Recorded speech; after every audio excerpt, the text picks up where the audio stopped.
Join us on our Discord, the Greater Mandala. For access, sign up to the Order of Fire's mailing list.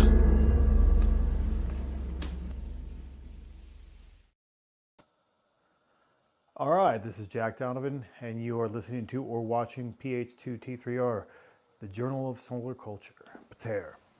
And I'm here with my co-host, as always, C.B. Robertson, author of many fine books. You can see some of them in the background there in his studio. Today we're going to talk about, some shit about Buddha, really, because everybody thought I was just going to make a critical video of Germanic paganism, but no. I have problems with many things. That's why I created my own damn philosophy. No. So anyway, the life of Buddha always struck me as not very inspiring, which is weird because obviously it's inspired billions of people. It's a huge religion. I've done meditation with Buddhist monks at like a monastery up in when I was in Oregon. I did a little bit of that just to see, because I was kind of exploring meditation, and so I've read a little bit of the material, and you hear about Buddhism all your life. Then there's Zen Buddhism, which is like a much later spin-off and all that. But it seems like there's a different flavor of Buddhism for everybody. Like whether it's Zen Buddhism or our friend Clinton liked Vajrayana Buddhism because it has the Vajra in it that comes from Indra and all that. So, there's warrior cults of Buddhism, and then there's Tibetan Buddhism, and if you really look into the history of the Dalai Lamas and the Lamas and stuff generally, they're kind of sketchy figures sometimes. It's not. The Westerners have this like glittering, like magical, like everything is fairy dust version of Buddhism, which I don't think it really is. But the story and why I wanted to have this show, like, is Buddha a hipster? Is because here's the basic gist of his story: is that he was born into the Kshatriya caste in India, in Vedic India, which we've studied, and we've talked about the Vedic gods and so forth. And we recently, in the Order of Fire, in the First Men, we read the Ramayana. And the Ramayana is the story of Rama, the hero, and kind of bridges in from just straight Vedic religion into Hinduism. And so they talk a lot about Dharma, which is a subject that's really, really interesting to me. And so the idea is that basically, like Rama, some sketchy stuff happens in his family, some betrayals, really. But to uphold his father's honor, he agrees to go into exile willingly for 14 years and go through all this suffering and have all these kinds of bad things happen. But because it was his duty. It was his duty, and he did it willingly. And that's such a big contrast when you look at the life of Buddha, because the life of Buddha, as it's told, and I'll get to this in a second, but as it's told, Buddha was raised basically in the same way. Now, I looked it up and did a little research. He wasn't going to be the prince of some giant kingdom. It was one of the sources described it as an oligarchic republic that he was going to be, but he was going to have the opportunity to rule. And the way they tell this, the way Buddhists tell the story, he was going to have the opportunity to rule, and therefore, ideally, probably do good things for his people or whatever could be done. But he was sheltered like a rich kid. And he was sheltered from suffering and bad things and just had this marvelous life. Although they say he trained in martial arts, which he would as a member of that class. So it's not like he was just a little soft boy. I mean, he was born into a warrior caste, a warrior ruler caste. And so because he had some experiences out in the outside world, I think when he was 29 years old, is what they say, he decided to renounce his wife, his son, obviously his title and his wealth and everything, and go off to live as an ascetic for X amount of years. I forget how many they said it was. It might have been 15, something like that. And then eventually reached enlightenment, started teaching the middle way, which is neither a pure asceticism or, pure indulgence. But, and that's, that was his nirvana moment when he came up with the middle way, is when he becomes basically Buddha. But it's kind of a crappy story. It sounds like what it reminds me of is when I lived in San Francisco for years, up in Haight-Ashbury, where all the famous hippie stuff happened in the 70s. You would see these kids who were dressed a little too well, sitting and begging for change. And that they came from like rich people in Sonoma. Like, they came from rich families and they like got really into Grateful Dead or something like that and wanted to come up to Haight-Ashbury and like relive the 60s and have their and live, we're against the material world, man, and we're just going to smoke pot and blah, blah, blah, blah. But, when they get bored or if something goes wrong, they can just go home. And that's, it just struck me as that kind of vibe, and you see with so many whether it's, the left has a lot of this. It's like, oh, well, you were raised with a ton of money and a ton of privilege and a ton of advantage. And now you're going to be like, I'm fighting the man. You are the man. You came from the man. You're basically, you have certain privileges. And your idea that you can escape the man is its own illusion. Exactly. And that's one thing that maybe Buddha would agree with. But because he lives in the world of kind of, everything is bullshit. One thing, obviously, that was my thesis for why Buddha's a hipster, and obviously it's a little crass, but like I said, it's not. I don't find it very inspiring as a story. Well, the direct parallel to hipsterism, I'm reminded of a speech some gentleman gave back in like the 2010s about David Foster Wallace and the hipster as being this ironic character that was rejecting everything by irony.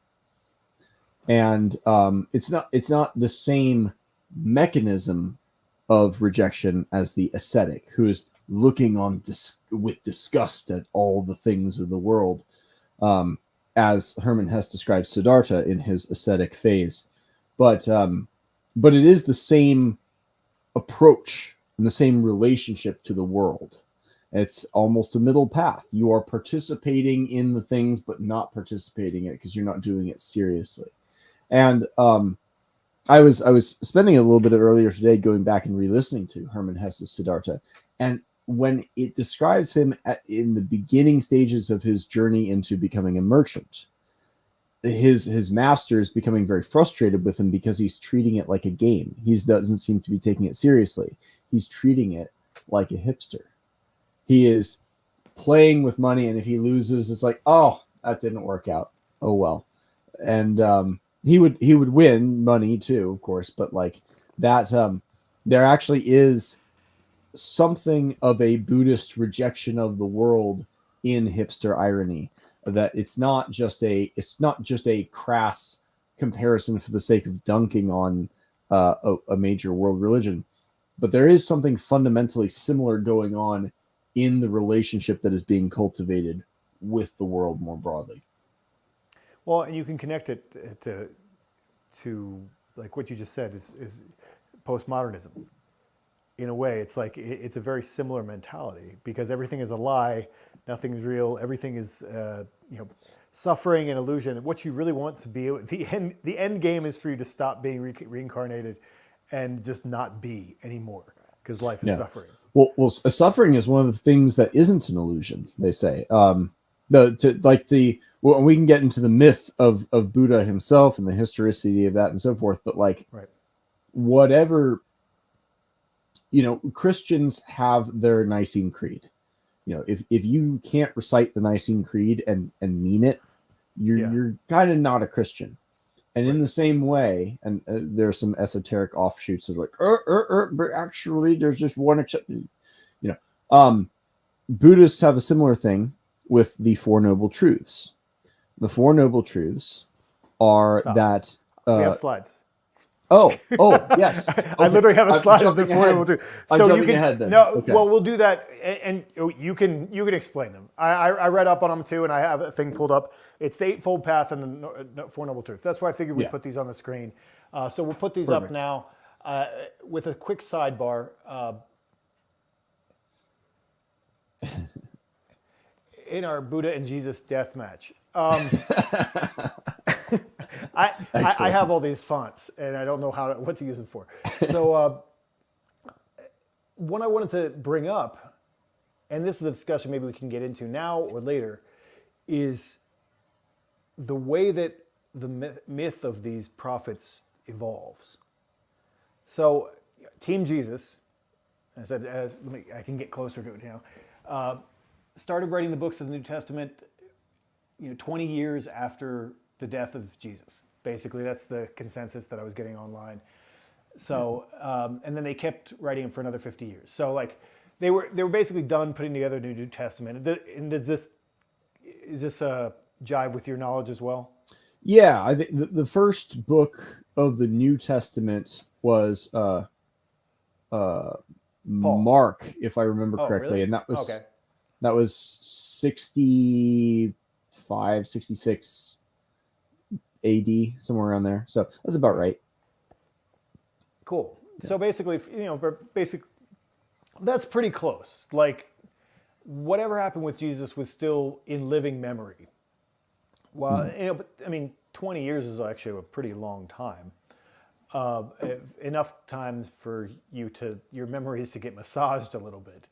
But yeah, I mean, the story of Jesus was written within living memory of his life, right?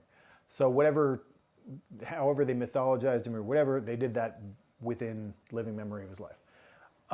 Now, for Team Buddha, they started writing the books of the Pali Canon, which I looked through today and hated, between like 100 BCE and 100 CE. And it says that Buddha is supposed to have died between 400 and 350 BCE. So they didn't start writing the Pali Canon, which talks about his life and just gives like little bits and pieces of his life, until 250 years after he was dead. So I think it's safe to say that his life is almost completely mythologized. That's a lot of telephone game.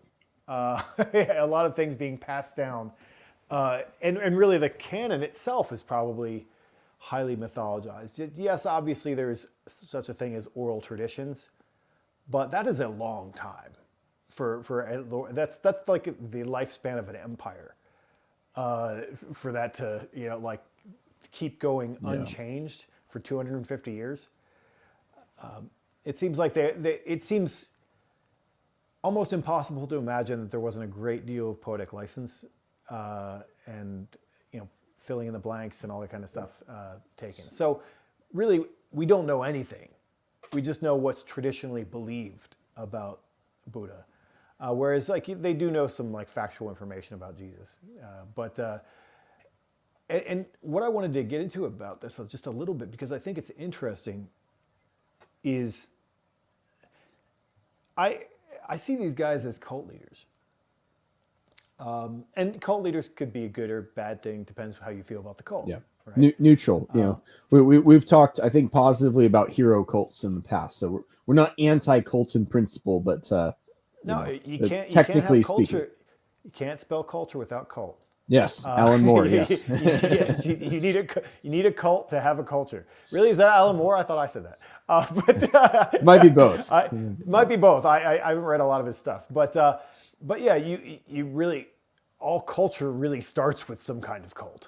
Mm-hmm. It just has a bad name because a cult is like a negative thing that major religions call minor religions, and upstart religions and things like that. Right. But like nations and gangs. Yeah, exactly. Exactly like nations and gangs. So you always have a group, a charismatic leader, right? And then you have some followers who are really, they are bought in. They bought in. And a crucial part of cult is the isolation as well. Insularity from the outside world. It is, but that's the negative. I'll put it, make this so that they can see us a little bit, so we don't have just a dead screen here. But yeah, I mean, that's when we talk about the negative properties of cults, is like, you can't talk to your family anymore. You're not like anybody else. You have to, they isolate you and all that. And that's probably true of all cults, because you're basically creating a new identity. And so your old identity is less or more compatible. Like if you're going to, and I've been involved in some things that could be called cults and some cult-like personalities in my time. Several I can think about. I've gone through a number of them. And so not really, really bad, obviously. You have people who are in like really extreme religions and things like that, who went through big trauma, and I didn't have anything like that. But I've been around some cult-like figures who had really, really bought-in followers. And so I'm always suspicious of the way this kind of thing evolves. I mean, I've talked to some people who were had really bought into Manson in my lifetime. I've met a few people who were they had really bought into Charles Manson. And if you think about how many of those people went to prison for a long time, these kids that basically he had just these like whatever random normal American kids that he had gotten so involved in, and a lot of them were loyal to the end. I mean, some are still alive, some are still in prison, but they were loyal to the end. They're like, no, you don't understand Charlie. You don't understand Charlie. Charlie's he's the one. He shows us the way. And so if you think about that mentality, and then you think about the mentality it would take to get from just some guy who was supposed to be a Kshatriya and then like left his thing, and then who becomes this figure 250 years later, they start writing down things and basically form world religions around, like this giant world religion. I mean, obviously they were practicing Buddhist that entire time. His followers and more followers and more followers, and I've heard about kings fighting over his remains and stuff. Things I was reading today, but so that means that Charlie hasn't really hit his stride yet, has he? Yeah, he has time. Charlie has time. Well, I mean, and you think about the way that cult figures are. And like I said, I'm not necessarily against this. It's just, what are they teaching, and do you agree with it or not? Yeah, and which hero are you going to choose and elevate? Maybe you could do better than Charles Manson. I would think. I would think you can, but I mean, people were like, people. Like I said, I've met some people where I was just like sitting there. I remember sitting in San Francisco talking to some kid who had just totally bought into the Charles Manson thing. He's like, you don't understand. You don't understand about Charlie. It was like, and he was not kidding. He was deadpan serious. And I'm sure they would say the same thing about David Koresh. For sure. And or probably any, like your Jim Jones and all those kind of cult leaders. There's probably several hundred alive in America right now that we just don't know about because they haven't been raided or done some like mass felony yet. Oh yeah, well, there's cults of personality that are just as close to that or bigger.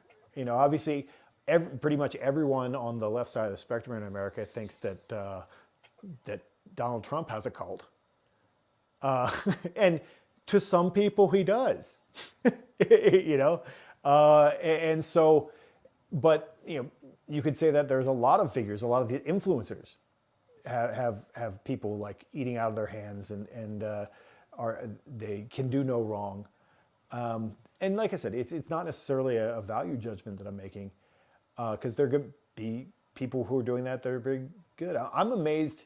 I had some guy walk up to me in the supermarket and tell me I looked like some pastor I'd never heard of.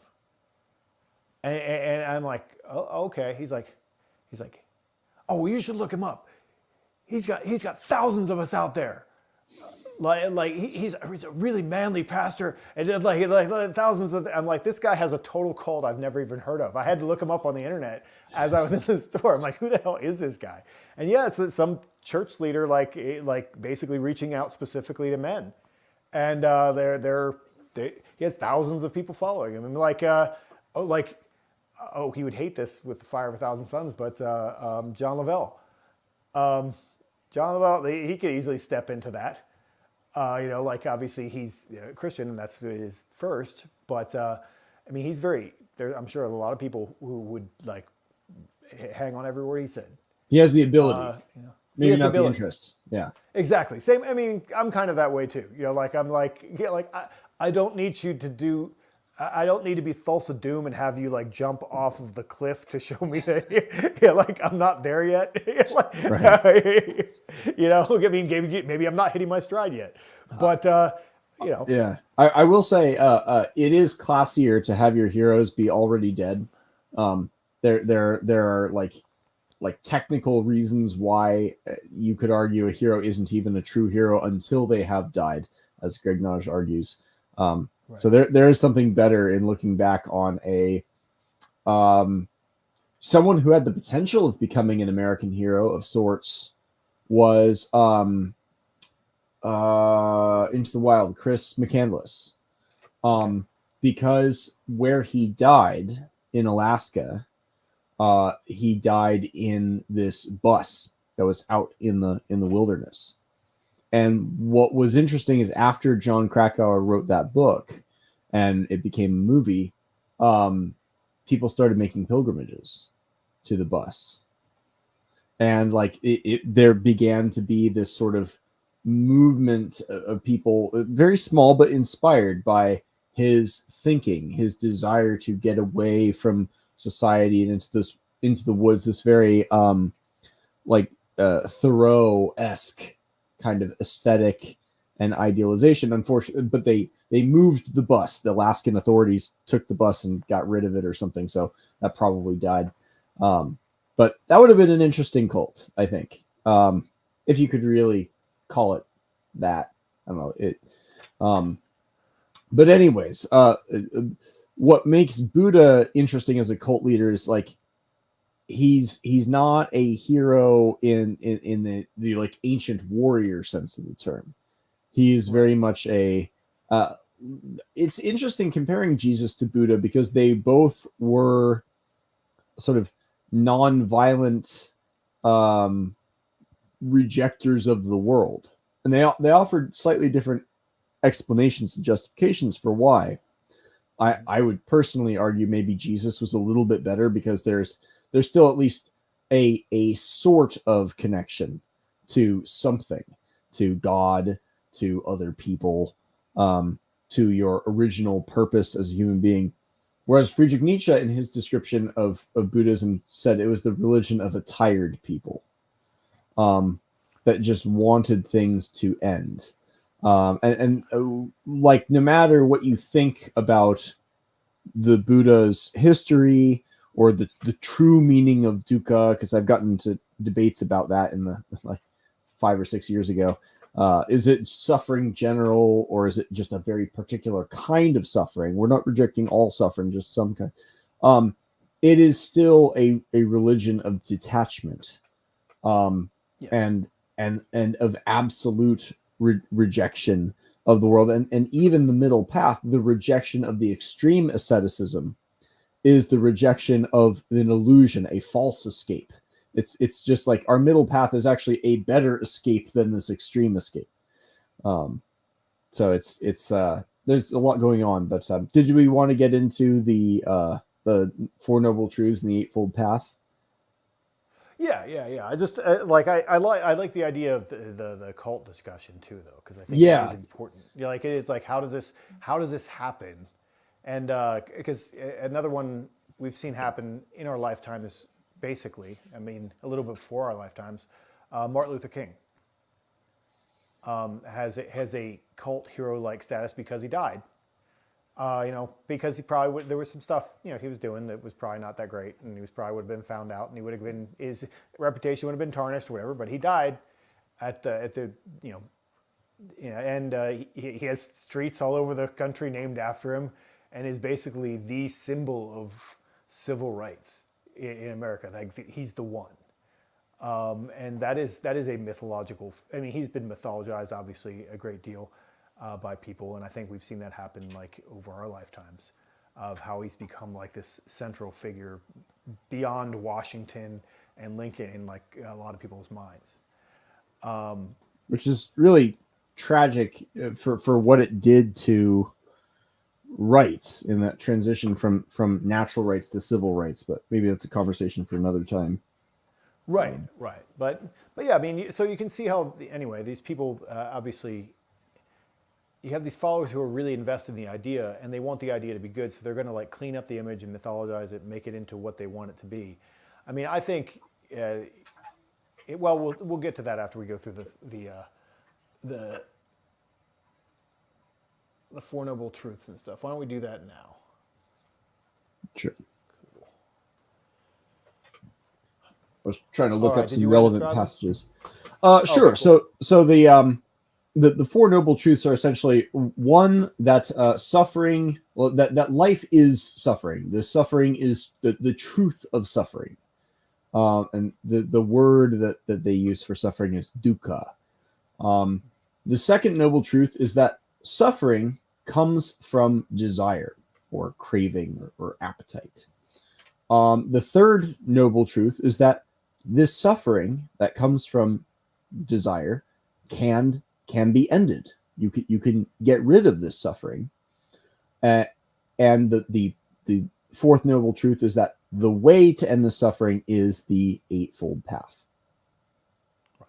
It's pretty straightforward. Yeah. The Eightfold Path is right. Yeah. And in the Eightfold Path, I have something I can kind of read through for that. In the Eightfold Path, what you see are how religions also become successful in a certain way. And we talked about the human universals. And somewhere in the religion, there has to be like, basically just don't be a jerk. Right. And that's kind of what a lot of this is. I mean, it's just basic Jordan B. Peterson rules for living kind of stuff. Like here's things you should probably not do because you're a jerk. But you wouldn't know it without our religion. You wouldn't know this without our religion. Exactly. But there are also, many of these things are basically on the list of human universals that are part of every human society. And so to create a religion that actually works and actually has legs like this, that's been around for so long, you need something that's going to obviously overlap and work in harmony with the human animal. And so, because obviously not everybody is going to be a monk in this religion. It has to be a religion for regular people. So let's see what we got here. To explain these little lines here. The first in the Eightfold Path is the correct view. And that's basically an accurate understanding of things, especially the Four Noble Truths. Like, okay, this is your reality frame, is the correct view. Number two, correct intention. And that's basically avoiding thoughts of hatred, attachment, harmful intent, having the right intention. Three, correct speech, refraining from verbal misdeeds such as lying, divisive speech, harsh speech, and senseless speech. I don't think Sam Harris has done very well with that as a Buddhist. But again, that's like basic things that are human universals. Like, you're not supposed to lie. Don't tell lies. Correct action, refraining from physical misdeeds such as killing, stealing, sexual misconduct. Again, murder and rape in your society within the people of your society is a human universal, and that's something that's makes sense in all human societies. So it's just basic human rules. 5, correct livelihood, avoiding trades that directly or indirectly harm others, such as selling slaves, weapons, animals for slaughter, intoxicants, or poisons. So that gets into straight up social justice, like virtue signaling. Yeah. I mean, obviously selling slaves probably not the best line of work, but what always happens with these religions is that when a religion says that the people in that religion can't do the things, then it sets up a side religion that can. Like, because those things still need to get done. We just can't sully our hands with them. Is basically the way that always works out. The bad stuff always happens, but like someone else does it. Like monks calling upon soldiers to protect them from a rogue animal.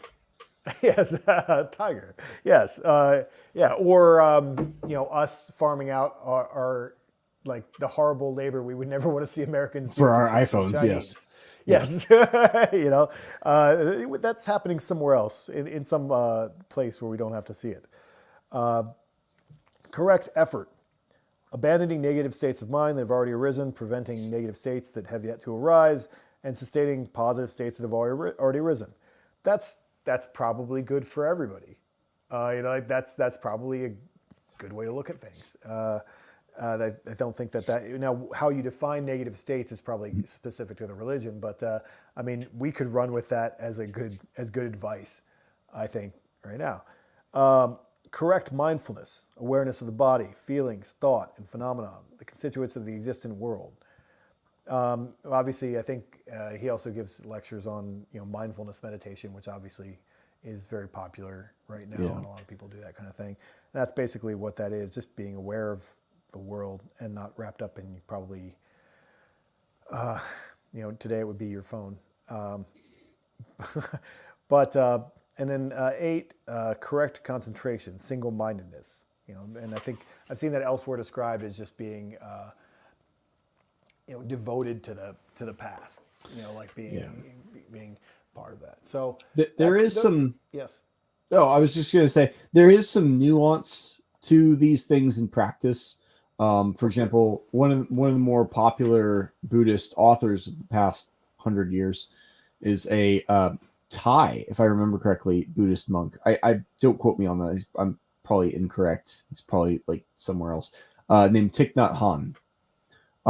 And I remember reading one of his books like a decade ago, where he was describing mindfulness meditation, and he says, don't be afraid of your thoughts, because you aren't the author of them. Let your thoughts appear to yourself as they are. You might be meditating. You might be thinking about cheating on your spouse. You might see the thought pass across your head that of assassinating your father. I remember that one very vividly. It was like, it's a very odd thing to write down, but the point he was trying to make was that these thoughts are not coming from you. They're just there. And it's actually observing these thoughts as if they are just bubbles floating by. That wasn't his language. That was someone else who came later. But, it's not an inherently bad thing to momentarily alight upon these thoughts and acknowledge them before moving on. So there is some nuance to things like, correct mindfulness or correct focus, attention. But the gist is always, of course, to escape these things. Right. The purpose is, we acknowledge them, and there is some utility maybe for certain people, just as there is some therapeutic value in Stoicism, in many cases. But the motivating desire at the heart of it is the escape from suffering, which we might speculate might have something to do with why so many modern Silicon Valley Buddhists are also utilitarians. It's all about suffering. It's all about pleasure versus suffering. It's just the orientation. This is why Buddhism is a hard no for me, right out of the gate. It's in the way that Christianity, my crass comment, because my crass comment is that I was thinking this morning as I was walking the dogs. I was like, just Christianity and Buddhism aesthetically are just a hard no right out of the gate for me. Just I'm like, you have all these gods in the world. Your God's power is getting tortured, and your God's power is sitting down. Like, like, really? You've got dudes who can turn into eagles and throw lightning bolts, and you're going after the guy who can sit down. Like, come on. But aesthetically, that's me joking aside. But it's really, I mean, the reason why we're attracted to things for many reasons is the aesthetic. Like the bigger, how does it make you feel? That's what I get out of Buddhism and Christianity. I'm like, they're both fucking boring. But in the bigger sense, the idea, this orientation of life being suffering is, and in many ways, Buddhism is kind of it's a spin-off, but also kind of a protest against, the Vedic religion that came before it. And one of the things I always liked about the Vedic religion, what we get out of the Rig Veda, is that it's extremely life-affirming. I mean, I believe those were your words originally when you went through it, it is, and it's very much like we want food and sons and victory and all the things that people really want in life and that are joyful and exciting and good, and the idea that orienting yourself around the idea that life is suffering that's right away no. I mean, obviously there is suffering in life. That is definitely part of it, but it's part of the whole highs and lows. And some people just have a shit sandwich of a life, and they just have some people have way worse luck than others. Yeah, and that's true. But you don't want to take your life philosophy from those people, probably, because that kind of mental illness can be contagious. And if I could take a few drive-by shots at some non-Buddhists for a moment, while I think he has many good things to say and is very valuable to listen to on certain subjects, it's one of the problems with Jordan Peterson is the problem of suffering, and you can see it in his body, is at the core of his worldview. When you read not 12 Rules of Life, but Maps of Meaning, he views we remember Descartes for saying, I think, therefore I am. Jordan Peterson essentially says, I suffer, therefore I am. Suffering is the evidence of reality. And it is the essence of reality. I'm paraphrasing. That's not a direct quote, but that is right. Like at the heart of his thinking. And so much of his thought is designed to try to bootstrap himself out of that feeling. And he brings some valuable tools to the table and some good scholarship on some other subjects like Piaget and Jung and so forth. But as a worldview, there's something just profoundly unhealthy about that. And while we're staring at the prophet death match here, the roots of this kind of thinking are there in Christianity as well. If you wouldn't mind me reading a little bit from it happens to be one of the more poetic books of the Old Testament. Ecclesiastes could be thought of as an essentially Buddhist text in some ways. It begins, I'm going to read the King James version because it's better for this. It says, the words of the preacher, the son of David, king in Jerusalem. Vanity of vanities, says the preacher. Vanity of vanities, all is vanity. What profit hath a man from all his labor in which he toils under the sun? One generation passes away, another generation comes, but the earth abides forever. The sun also rises, and the sun goes down and hastens to the place where it arose. The wind goes toward the south and turns around to the north. The wind whirls about continually and comes again on its circuit, and the rivers run into the sea, yet the sea is not full to the place from which the rivers come. There they return again. All things are full of labor. Man cannot express it. The eye is not satisfied with seeing, nor the ear filled with hearing. That which has been is what will be. That which is done is what will be done. There is nothing new under the sun. Is there anything of which it may be said, see, this is new? It has already been in ancient times before us. There is no remembrance of former things, nor will there be any remembrance of things that are to come, but those who will come after. And he goes on to describe how he was the king, how he had all these great things. He had all these women, he had servants, he built great houses, but I came to hate these things because I'm going to die and they're going to be passed on to people who did not earn them. And nothing is satisfying to this man who has had it all, like Siddhartha. And he, in a very strange line, actually channels the wisdom of Silenus that Nietzsche quotes in The Birth of Tragedy, where he says, and I saw that, the dead are better off than the living, for they have seen an end to the terrible things that are done under the sun. But better even than the dead are those who were never born. Which is the wisdom of Silenus, as he says. The best thing for you is to never be born, but the second best is to die and die soon.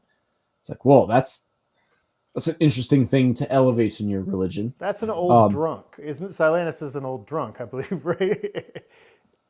Yeah, he's like a satyr or a centaur. Yeah, or something. He's like the old fat drunk. He's always like I can see him in paintings right now. Yeah. Don't listen to old fat drunks. They're depressed for a reason.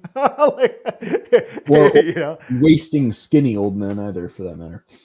For sure. Yeah. But it's just interesting to see this spirit kind of working its way through not just Buddhism, but also Christianity and in the ancient Greek world as well. And I do think it is important that this is addressed. Like, this is why Nietzsche brought it up. He says, I can see why people would think this. Nietzsche's a decadent. He's one of these extremely sensitive people. He was kind of a Jordan Peterson of his age. He's like, I get it. Here's the answer to it. The Greeks had an answer. This is what it is. And that's what The Birth of Tragedy is basically all about, is dealing with this problem of suffering in existence. But the answer was the joy of life. And there's beauty in the suffering. They're embracing all of life, including the suffering, as this beautiful thing. Whereas it's the Buddhist approach of, and to be fair to the Christians, we can lambaste the Christians later. There's something to that in Christianity too. There's like a story arc where you're participating in this grand story of a love affair between God and his creation and so forth. Whereas Buddhism seems to just be like, kind of tired of all of it. There's this line in Siddhartha, the Hermann Hesse telling, where Siddhartha describes, life is good for the first 1 or 2 rounds, or maybe 7 or 10 rounds, but who wants to do this forever? It's unbecoming. There's something like lame or stupid about wanting to be in this cycle of repetition, which we saw alluded to in Ecclesiastes there too, that everything that has been will be again, and so forth. Yeah. Well, I mean, it's kind of like there's a little bit of Ozymandias in there, and then there's and that is, as I said in the essay about the dragon negation, the dragon is not wrong. Everything does disappear eventually. But,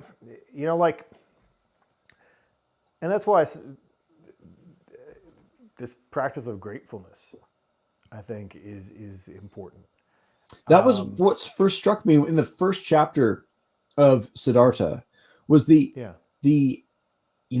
absolute ingratitude that seems to be at the heart of anybody who looks around at existence and says, like, they think they're Dr. Manhattan. They're like, I am tired of this world. Really?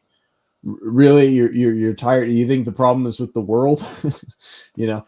Yeah, yeah. The problem is you. Yeah, I mean, man, I mean, there are beautiful sunsets every day. Like all around. I mean, especially here right now. I mean, it's like monsoon season. We got lightning storms and beautiful sunsets. There's so much natural beauty in the world. Places that you go to, they're just amazing. Yeah. There's so much. I mean, people can suck, but they don't always suck. They don't always suck. I think misanthropes are a little bit glass, glass nearly empty. I think one of the best hot takes I heard online recently, like last week, was someone asserted there's no such thing as an introvert. Your friends just suck. I saw that. I disagree, but yeah, it is funny. It's a different mentality, because people get so caught up in thinking, oh, what personality am I? Am I a right INTJ? Am I a freaking Cancer or Scorpio? Am I an introvert or an extrovert? And like, there might be something to introvert extroverts, but like, you can be an introvert that goes and hangs out with your introvert friends, and you just fish together and don't talk to each other, and you have a fantastic time. And like, that's a real thing that people can do. Yeah. I would say that the real difference between the introverts and extroverts is not how you behave with your friends, but how you behave with strangers. Extroverts are very comfortable with strangers. Like they'll talk to everybody. Like my dad's an extrovert. Like he'll talk to the lady at the grocery store, talk to this person, talk to that person. He'll talk his way through the whole day. He talks to everybody, and he doesn't need alone time. I am an introvert, and I absolutely do. Like I was used to joke when I was out at Volgang. There's all these guys out, and they came in to see me, and we're talking. Things are going on. Everybody's talking. If someone needed to go to the store to get ice, it's me. I'm like, of all the people who's going to be ice, it shouldn't be me. But I'm like, I need some away. I just need to be in my own space for a minute, and then I can come back and be cool. But I need to like they always say that a lot of people like pull energy from introverts. Like their battery like goes dead, and that's true. I mean, that's a different thing, but it's all beside the point. But of Buddhism and so forth. But just the idea that the world is suffering. I mean, I think from a Solder idealist perspective, I mean, this is definitely worth talking about because obviously it's a response to another Nietzschean idea, resentment. This kind of jealousy, but. And another Nietzschean idea of like loving your fate, like enjoying life, the ups and downs of life, and life for what it is. But man, I mean, I understand like if you spend your entire life in prison, you're gonna have some feelings about life and how it sucks, or if you've had this terrible illness your whole life or whatever. But even still, like I've said, I mean, I've known people who just were given a really bad rap, and they made it okay. Like I said, there's that black belt with no hands, and there's all kinds of people like that in the world who just took what they had and didn't get the best rap or whatever, but they're like, I'm going to make this work, and that's the right attitude. that doesn't make any sense in Buddhism. That's like this idea of loving life. I think, and that's why I also get tired of some of the warrior creeds as well. This kind of like the way of samurai is death, and everything being death focused. Yeah. Whether it's death focused as in Christianity, like afterlife focused, or death focused in like your everything is preparing Islam. To die. Yeah. Yeah. And we love death more than you love life, as was famously said. And there's so much like freedom from wanting things. Like I mean, obviously material things can get out of hand. Like you needing material, But there's so many beautiful things in the world, and like beautiful experiences you can have, and it's yeah, and so much, like I said, to do. Like I love being alive. Like I'm not like, Yeah. and as Nietzsche would say, like for those of you who are tired of living, like please like follow through. Yeah. Oh, you could just be done with it, and stop, and so we didn't have to listen to you whine about how bad life is. Yeah. Like I would, I'm a huge fan of that. I'm not anti-suicide. I'm like, if your life is actually just defined by suffering, and that's how you see the world, maybe life isn't for you. Like that's, man, that sucks. Because yeah, I've been driving around just randomly today. I'm like, I am so glad to be alive today. Like that's the way. And it's not like I have the most privileged life or the whatever. Like I do okay. I'm just normal lower middle class. Yeah. But lower middle class in America is still pretty good. We don't have a lot to complain about, like compared to like other places. Well, and the Nietzsche's conclusive answer, or his mouthing of the conclusive answer of the Greeks to the wisdom of Silenus and the challenge, the idea that life is not worth living. Yeah. The justification for life offered by the Greeks, it is mouthed by Achilles in the Odyssey when he says to Odysseus, as a shade, I would rather be a slave to a tenant farmer than king of the dead.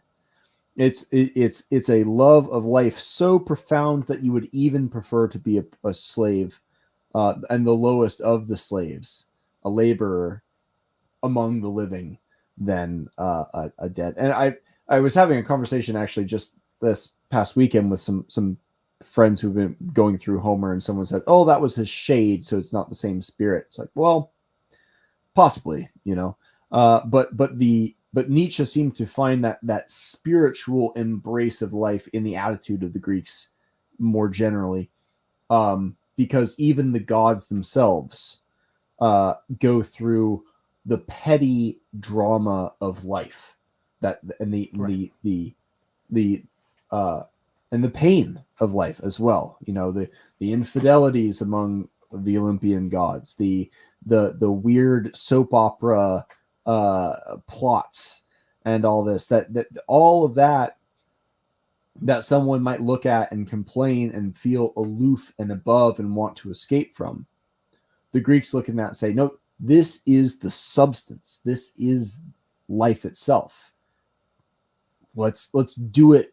Not just well, we'll do it competitively with each other. Who can live this dramatic thing, this opera, to borrow from Joseph Campbell, the best, and to wear it out to the fullest, which is a completely different and I think opposite approach and conclusion, and maybe not to ride Nietzsche too much here, but maybe Nietzsche's right that which path you take is maybe less of an ideological thing and more of a symptom of where your hormones are, or your diet, or your lifestyle. And maybe if you were to correct those things, the ideology that you find yourself attracted to might change as well. But as far as the suffering itself, there is a problem with beginning with the idea that suffering is this horrible thing that we need to escape. And it's the problem with utilitarianism too. This idea of like maximizing utility, and the logic of which naturally tends to shift utilitarians from positive utility, which is maximizing pleasure, hedonism basically, but collective hedonism, to negative utilitarianism, which is avoiding pain. There's how do we minimize suffering? Because as one philosopher put it, I don't remember which one, he said, suffering has a greater like urgency to it. We are much more compelled to avoid pain than we are to pursue pleasure. At least descriptively, he says that. And so there's, I think I've brought this up before, but one of my favorite kind of trollish conversations to listen to, I'll kind of hate listen to it every once in a while, is Sam Harris arguing with David Benatar, a South African utilitarian and antinatalist, someone who believes people should stop having children because bringing children into the world is just bringing in more suffering. It's creating needless suffering. And Sam Harris is like trying to argue against this, but the logic of his position sort of doesn't allow it. And it's very awkward, painful thing to see him try to jujitsu grapple with this conclusion of avoiding the worst possible universe. And extinction might be the best way to do that. But the problem with avoiding suffering is that if you look at what suffering is at a biological level, it's like we're not suffering for no reason. There is a reason that nature causes us pain. And if someone were not to feel pain, and that's not just the physical pain, that's the psychological kind as well, you will die. People who don't have pain as like a birth defect very often die when they're like 4 or 5 because they don't avoid danger. It doesn't cause suffering. Suffering exists for a biological reason. And if you're trying to escape that, you should ask why. This is like if you have a broken arm or something and you're like, oh, that hurts, I'm going to take painkillers and inject. It's like, no. You need to deal with the arm. You can't just avoid the pain and act like this. There's no problem there. The suffering is trying to tell you something. So just the whole initial idea that, oh, suffering is something that we should avoid speaks to that sort of rich kid separation from the problems that cause suffering in life. Yeah, absolutely. I'm having this back, like kind of layered back discussion in my head, just in terms of solar idealism. Is that I don't know that I know that I've said it, but maybe I need to include it in our holy positives or something like that. The idea about life being good. There's in our idea of being pro-human and pro-physical reality. We got some feedback on our Gnosticism conversation. Oh, just now? Which is similar. No, at the time. Because that's the same kind of spirit at work there. It's this rejection of the physical, of the world. Right. We're rejecting the things that we're talking about right now. Well, transhumanism is kind of another offshoot of that as well. Obviously, people want to become not human anymore because of suffering. They want to escape the prison of the body, and become whatever that would be, which they have no idea how to conceive. Right. But were you looking at some comments? Do we? I was. Yeah. We have a few. McTubus says, "Gents, greeting McTubus." Alvis Presley says, "If you don't mind, Jack, can you reveal, I suppose, the pastor's name from the guy at the supermarket? Curious to look up lookalikes, I suppose." I have no idea. I like it. I just looked it up at the time and then went away. But he also says, "I feel Buddhism has a lot of compassion for everything, but how would compassion enlighten people?"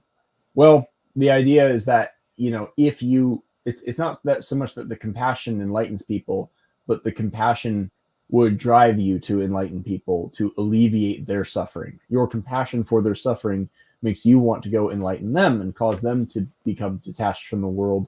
It's the compassion is the engine of contagion for this desire to separate from the world. Other than that, it's meet people. That's part of that's why these things become successful too. You have to have the the engine and contagion, like you just said. When I think about these people, I was thinking about it recently I've always realized that you have to meet people where they are in society. Like if you're going to make, like politically or whatever, you have a lot of these people who like purity spiral, and they're like, if this person isn't our actual ideal person, then they can't do our thing with us. And of course, no one actually is. Like they, especially the guys who are saying it. Like Right. in the way that, like all the white nationalists had Asian wives and like stuff like that, like stuff like that, Or like Jewish wives, yeah. yeah, or like none of you are even the thing that you're saying, and what you have to do really is be like, okay, well, this is where you are, people of the modern world. If you agree with us that this way might be better, you can come along. And like, I don't need to go through everything that you did in your past or anything that you have ever been or that you're not perfect or whatever. And that's where like Christianity and say Buddhism have an edge, is because they are willing to go meet people where they are. Now you get all the Christian prudes who are like, he said a bad thing once, when you get into the political realm. But really, what Christians do on a day-to-day basis is go to like prisons and rehabs and homeless and soup kitchens and whatever, and go meet the poor where they are, and like, hey, here's a coffee and a donut. Would you like some Jesus with it? Like, they do good work.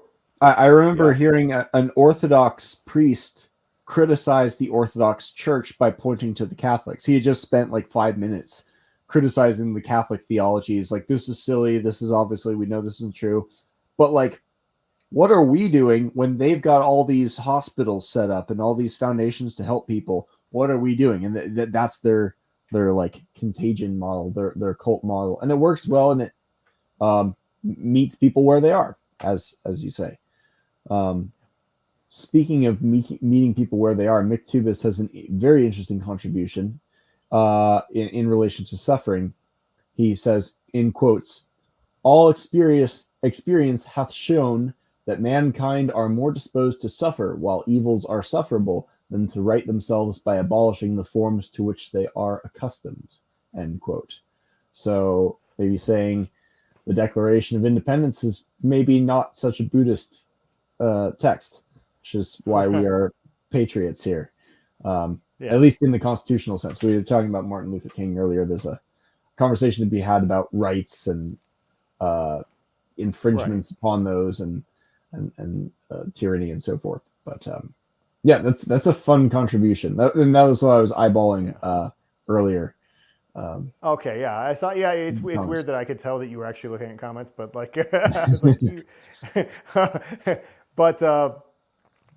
but yeah, no, I mean, it's an interesting comment in the sense that, like, yeah, people also love to be miserable. That people enjoy being miserable, and like, kind of,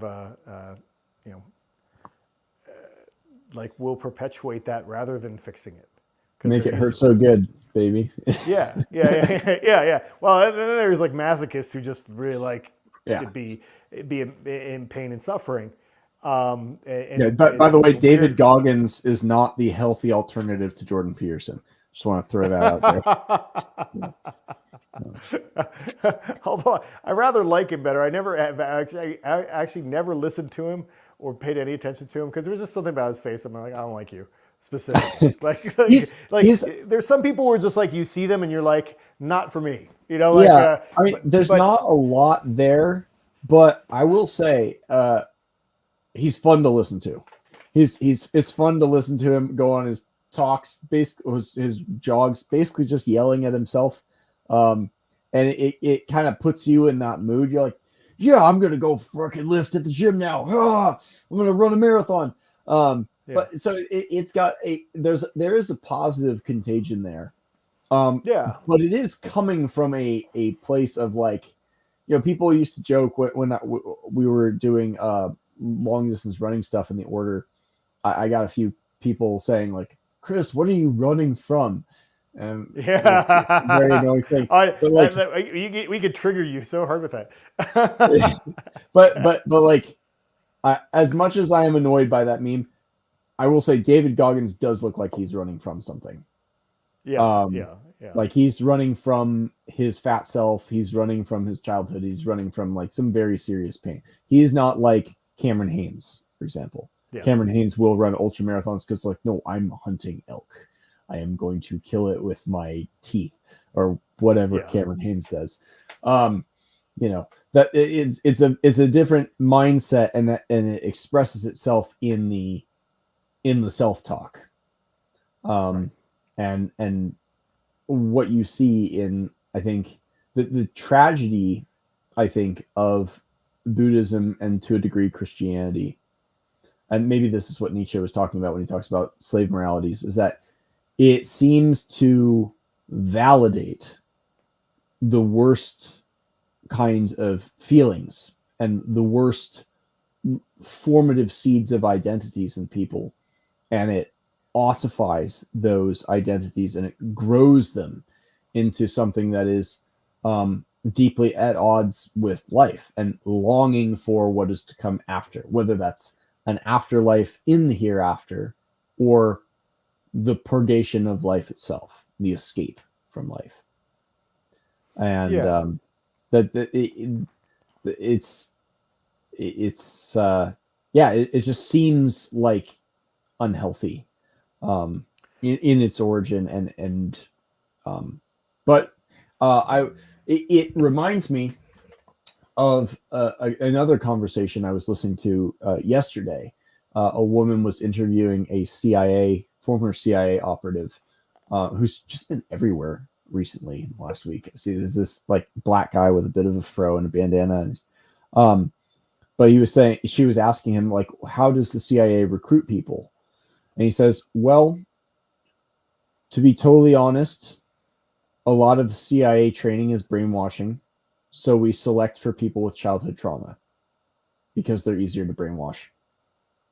And I was like, well, that's very forthright and direct. Like, it is easy to make cults out of broken people. Yep. I mean, you take someone at the bottom and you lift them up a little bit. I mean, that's been a big discussion. Just something that's happened a lot in the manosphere, or whatever. There was a big discussion about that a couple years ago. You have all these guys who are, they went through a bad thing, whether it's a divorce or whatever, or just bad experiences with women or whatever. They go through, they had a bad thing, and you take them, and then you give them this idea about how women really are, and and then they just kind of marinate in anger forever, and the cult leader can only take them to that space because that's the only place he knows how to be. He can't take them further into like getting over that, getting married, or like having a positive relationship with women. He can only keep them in that spot. And so you get it, they're super loyal to him because they feel better than they did when they were super depressed. Yeah, feeling angry feels great. They're empowered with anger, and so like that keeps them in that space. But I was going to say about the mentality that you were talking about, the slave mentality in Nietzsche's words. It really is. I mean, that's what I see in a lot of these things too. I mean, my crass comment about Christianity was always like, rulers like Christianity because your treasure is in heaven. It's sure the fuck not in my castle. Like it's a very, this idea that the afterlife or escaping life in the sense of Buddha, the idea that life is suffering. Well, that's awfully convenient for someone who lives in a castle. Like all these people believe that life is suffering and that's all they get. Like that's very convenient. And same thing with Christianity. Like, all these people believe that their treasure in heaven. Let it be so. Like it seems like, that just seems like in the little finger sense, like if I would think about the worst thing that somebody was going to think, that would be it. That's what I would want my subjects to believe for my own protection and safety. Yeah, exactly. That's what I would want people to believe. And so like, I think that one of these, there's always reasons why things stay around for a long time. Buddhism is a really old religion. Christianity has been around for a few thousand years. These things last for a reason. So it sort of begs the question then, because we're seeing not just in Buddhism but in other religions too, in Christianity and to a degree in Islam, this profound love of death. We love death more than you love life. How do you compete with that, with this profound attachment to escape? How do you love life more than they love death and make that something contagious in a positive say? How do you create a radiant spiral outward of life that is competing with death in this way? My thoughts. Go ahead. I've seen a little bit of it in whatever the vitalist circles, or like the new right, the latest, like the young kind of Zoomery version of it. It has been like all of a sudden beautiful people and cliff diving and like all these people doing these things, this life affirming, like happy stuff, like really like we're defiantly like healthy and strong and da da da da. I mean, there is an appeal to that. Can it be the appeal of the great unwashed being angry at somebody? I don't think that anything can compete with that. But that's because it's easy, right? Yeah. I mean, like it's easy. It's like telling people. It's like telling people to get healthy requires work, right?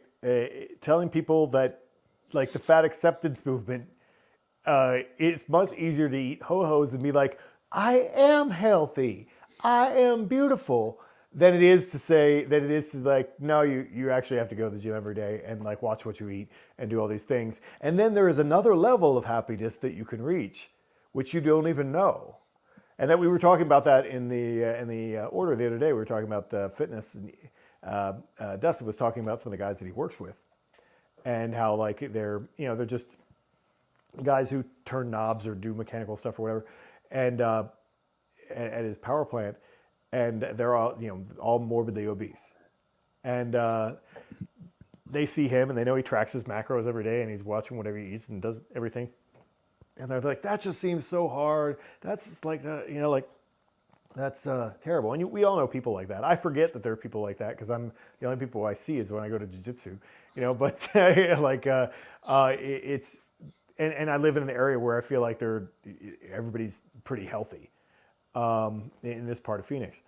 But, if I would go to the East Coast or go home or like go to a more rural area, like you see a lot of big people and I walk around. And there's a lot of big people, and those people don't even know what it's like to inhabit a healthy body. Right. And so it's unimaginable for them. Like they walk around with pain and suffering every day. Like, I mean, because all of their physical problems are like cascading from like they're not listening to their pain. They're not listening to their basically suffering. Yeah, exactly. They're not. They're like, well, I can barely walk, and I saw this guy actually when I was buying my metrics bar in Rockstar today. This guy, I'm like, he probably was no more than 10 years older than me, but like his gait wasn't even human. Like he was walking in front of me, and his ankles were bent inwards, like to the point they had misshapen his sneakers, and he was waddling, doing this weird waddle, really slow, and I was just trying to get around him, and I was like, this man is probably 60,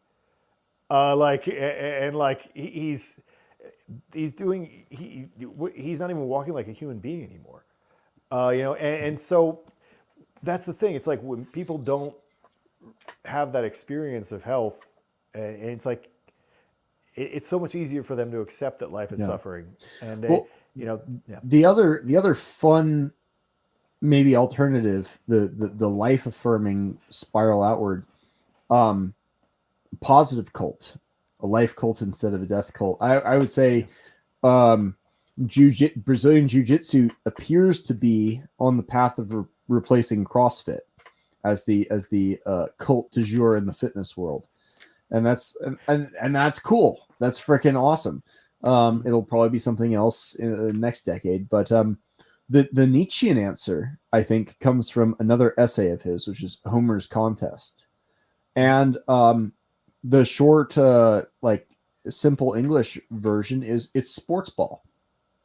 It's athletic competition, and we elevate and deify these great athletes, and our young kids want to emulate them and be like them, and they go and play sports and they watch them on TV, and like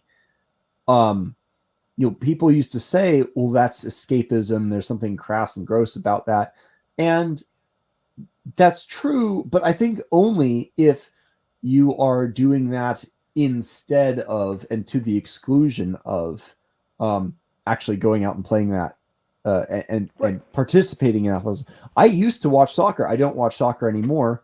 I stopped watching soccer when I stopped playing soccer. I was watching sports ball because I wanted to get better, and I could learn things by seeing what Ronaldo was doing back when he was the big star in Brazil, and Zinedine Zidane and those guys. Different generation of soccer players than what they're seeing today. And people watch UFC, and it's like, it feels like educational to watch UFC if you're in grappling or boxing. You're like, oh, I want to do that thing I might try this peekaboo style that Mike Tyson. No, that's not for me. Our professor Lily, one of them has an encyclopedic, like, near autistic level knowledge of like every UFC fight that's ever happened. He was like, well, in number 47, when this is what he did. He did this move that I'm showing you right now. One of our professors is totally like that. But the other one is a little bit like that too. They watch that stuff all the time because they're getting moves out of it. And finding things. And I can do the same thing. But Nietzsche's argument in Homer's Contest was that the Greeks were grappling with this problem of not just suffering, but like civilization. Like they're these highly competitive and yet at the same time highly sensitive people. And what you have in athletic competition is an outlet for this competitive energy, this overflowing desire to express your own vitality, which if you don't have that outlet, you might wind up becoming a Buddhist. You might wind up without this outlet for expression. That vital energy itself will atrophy. However, at the same time, these contests have to be designed such that you don't have one person who's just constantly winning all the time. So if you win, you will eventually be kicked out. And so suffering is built in to the design, and you're doomed. If not, you might win for a moment, but you'll still, be broken in the long run. Well, that's the way sports all works. Right. I mean, right. That's the natural path of it. Like, no one actually stays at their peak for very long. Exactly. And then they become teachers of the thing. So there's this inescapability of suffering in that regard, but the possibility of competition and the participation in the contest to see who is the best was this tremendously life-affirming thing that seemed to be kind of unique to the Greeks, and he's not saying the Greeks were the only ones who had sports competitions. It's probably a human universal, but the way that they ritualized and formalized and officially made those sports a part of their cult religious practice, which is what the Olympics were and the Pan-Athenaic Games and other funeral games of that kind. It's what those were. That does seem to have been somewhat unique, and a very powerful force for cultural creation as well. Yeah, no, I haven't quite thought of it that way before. I like that a lot.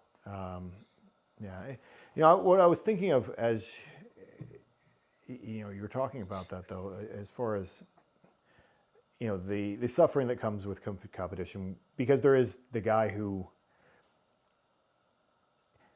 starts to hate life because he can't do the thing that he used to be able to do. Yeah, they gave his life meaning. I mean, we had a comment, I think, in the Discord, actually, The other week, a guy who like lifts big numbers, like way bigger than I ever have. He was saying like he knows he needs to do something else than powerlifting, but it's kind of part of his identity. And once you're like pulling like 700 pounds, pulling 500 seems like gross. Like like I'd I love could to see pull 500. Yeah, I mean, I've only done it like probably 4 times, but it's there is something to that, like I mean, and so, but I was thinking about the joy of exertion, and I was just thinking about my dog Spike. Like, Spike loves to run. Yeah, He loves to run so much. It's like so he's like, yes, and it's frustrating because I can never really let him run because he'd have to be off leash because I can't run anywhere near. He's fast, but the sheer joy of just doing this thing that your body was designed to do and seeing if you can do it like better is fun in a distinctly animal way. And I mean, it's the same. Like obviously, I've been trying to. I'm not doing it every day because I don't think it actually is good to do it every day. But at least for me. But I've been going out and trying to get my mile time down. Because I thought that was a good turning 50 thing. If I can run a 6-minute mile at 50, people would just be like, "What the fuck is wrong with you?" That's hard. Yeah, it would be cool. I mean, I got it down to 7, like a couple days ago, which is pretty, nice. So pretty fucking good. That's really good, yeah. And so but I mean, I only like running miles because like you like running longer things, and I find that like tedious and boring. But I love running mile because there is like the last quarter mile was a full fucking sprint, and I'm hauling ass, and I have techno on it, and I'm like, it's a heroic fucking thing, like it feels like, yeah, and it's fun. It's kind of horrible, but it's also fun. Well, the pain is so part of it. Like, for me, there was no run that was more painful than the 800 in high school. That is the most painful. Even the mile is like not as bad as the 800. I could do the 100 or 200 all day long. I would kill everybody except one kid in high school. In the like 100 or 200, but the 400 one was there were other people that would start to beat me there, and then the 800, something about the 800 just murders me. And running long distance can be extremely painful if you do it right. And it's not just a minute and a half of pain or 2 minutes of pain. It's like an hour of pain. But there's something satisfying in the push through the pain and in the overcoming. And this is not limited to running. I think running is a particularly extreme example, especially for dogs. You see the huskies pulling sleds. It's like they are suffering and having the time of their life at the same time. And you see these guys basically shit themselves, pulling 700, 800 pounds on their deadlifts, or doing these ridiculous squats and things. You see their whole body shaking, their faces turning purple, their eyes are rolling into the back of their head. They're like, oh, someone waves the freaking smelling. I specifically remember fucking watching, like, Duffin had pimples that would pop. Oh god! Like they could shoot blood out of his face. Like, there was so much pressure. Like, there'd be like something would break and he'd have like blood running down his face. Like, yeah, it's crazy. Yeah, it's totally crazy. And it's like that doesn't look. That looks like suffering. Yes. And at the same time they are addicted to it, and that's like the essence of life. At its highest and most complete is that exertion of the athlete in their aristeia, in their moment of glory. And the idea that you would want to get rid of suffering also gets rid of those moments. And you will see utilitarians try to work their way around this and say, oh no, like there are certain forms of human flourishing that involve these things. We have more complex, um, notions of flourishing and utility and happiness that account for this. But that doesn't get around the fact that you would all experience a lot less suffering if you just detached yourself from desires. If you didn't pursue competition or that woman or that man or that car, if you didn't pursue if you let go of your desires, you would not suffer as much. And it's in that spirit of avoiding the bad rather than pursuing the good seems to be the essential spirit of Buddhism, at like a deep level. It's embedded within the four supposedly noble truths, and it doesn't look anything like noble in any classical, aristocratic, or healthy sense. I believe that actually the Sanskrit word that the noble comes from, because I noticed this today as we're going through it, is actually Aryan. Is actually, which would make sense because that's the right and noble people who do the religious thing the right way. And so literally he's using aristocratic language. Well, not even aristocratic, but also like in group and religious, like holy language. So the people who do noble is that version of noble would be Aryan for that group of people in that particular time. Interesting. So I have to double check that, but I saw that as I was looking for him. Like, wait, yeah. Oh, okay, all right. I'm tracking. That's what noble is a translation of. Okay. That'd be interesting ones to poke at the Buddhists with, but because that's some confusing. There's a lot going on there, but no, I was going to also say that you should jot that down as a possible essay for the next Potter book. Is you talking about suffering and life versus suffering and putting it in a solar idealist perspective is actually pretty solid.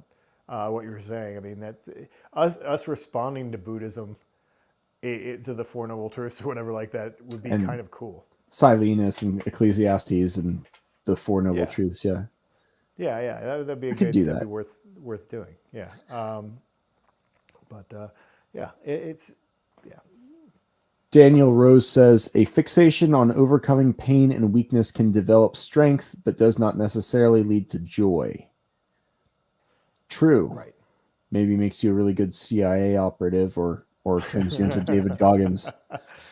Miktuba says, at Daniel Rose, correct. Then Miktuba says, plot twist. Most of those obsessed with suffering have never suffered. That would be funny. It's probably true in a few cases. I'll bet it's actually not true in many, though. Like, it is easy to look at someone like Siddhartha and say, like, okay, you're a rich kid born with everything, like these like hipsters in Seattle and Kirkland and whatever. You think you're suffering, but you haven't really suffered.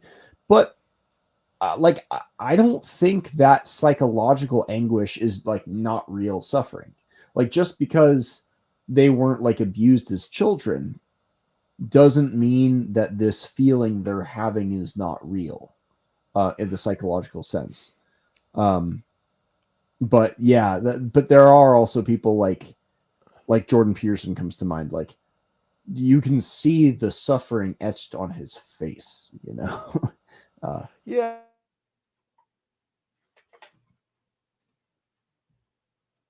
Grades of courage, which I think Aristotle even talks about this, I think. There are grades of courage. And I've talked about, I think, in Way of Men. There's social courage. There's I'm going to tell my boss what I think of him, and then there's all the way up to like I might die. There's a big realm there, and in the same with suffering has the same thing, and to people who have not had food, or like not had, or like, been through like some horrible event, or been in gulags or whatever. These hipsters in Seattle or whatever, their version of suffering, they'd be like, you don't even know what pain is. Like, like, Right. like there's, they're people in the way that they want suffering. They Yeah, are they actually do. creating it for themselves. They They do. want suffering. They want suffering because suffering gives them meaning. But there's something about the desire to have suffered, the lack of meaning that they experience in the lack of suffering is its own kind of suffering. Like, there's a pain in the vacuum, and there's a pain in the void, and in that emptiness. And I think that's what Buddhism kind of gloms onto, just as Christianity gloms onto the pain of guilt. Like the desire to be in, obviously being a survivor of something, or being a victim in some way, has such currency in our culture because they want to do that. But the what you were describing, the emotion, I feel like only the Germans could come up with a compound word to describe what that is.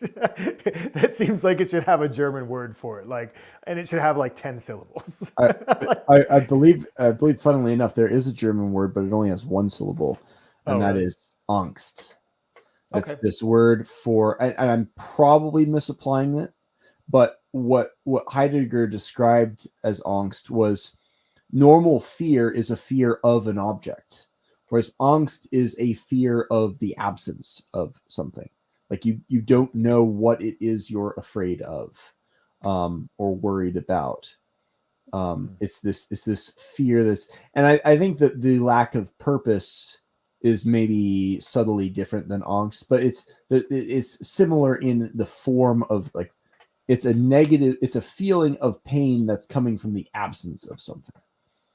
I mean, it's and definitely this how sort we of thing. use angst colloquially. Like, Yeah. I mean, they're always angsty teenagers, right? I mean, that's Right. that's how it's used in American. But Mick Tuba says sticking feathers up your butt does not make you a chicken. Fight Club. Elvis Presley said Fight Club. Yes. And Daniel Rose says some small tribal groups still use ritualized combat to settle legitimate scores in a way that combines sport and combat in interesting ways. Isn't there some Latin American tribe, like in like Peru, where every year there's a festival where everyone airs their grievances and they have boxing matches about it? Like the like sometimes it's men fighting men, sometimes it's women who like had some battering social thing. Like the women will get in, like go at it, and then everyone has drinks afterwards. It's like Festivus Peruvian edition or something. Could be fun. Yeah. Mituba says suffering in pursuit of success and suffering for the sake of deprivation are not the same. Very true. Yeah. And what was interesting about Siddhartha, the Hess novel, but you see this among various ascetic schools, especially sort of esoteric cult schools will sometimes do this too. They will actually pursue life of sensual success in terms of wealth, sex, the pleasures of this world as a purgative ascetic exercise. Like they'll go through lots of sex or lots of really, really nice food, acquire lots of wealth and stuff in order to get that desire out of their system. And like you see smoking that a whole pack of cigarettes at once, a whole carton of cigarettes at once. right, exactly. Yeah. And like that's not pursuing the good things in life. That's like trying to ruin the good things in life for yourself so that you can escape the attachment to good things. And I feel like that's a sort of parallel to McTubus's point. It's like suffering in pursuit of success and suffering for the sake of deprivations. Yeah, like success for the sake of ascetic escape from the world is not the same as pursuing good things because they're awesome and excellent. Yeah, I feel like working really hard, like something like, okay, like the suffering that you do while you're trying to run really fast is, I must think of real suffering as being something that happens to you that you didn't intend. Like it's like, well, I'm doing it, so it's not really suffering because I can stop whenever I want. But the suffering would be more like, oh, I woke up and there's no money in my bank account, like like that. You like, like something like that. Like that would be a lot more. More what I would consider suffering, or like like something like a car accident, or something like that happens to you.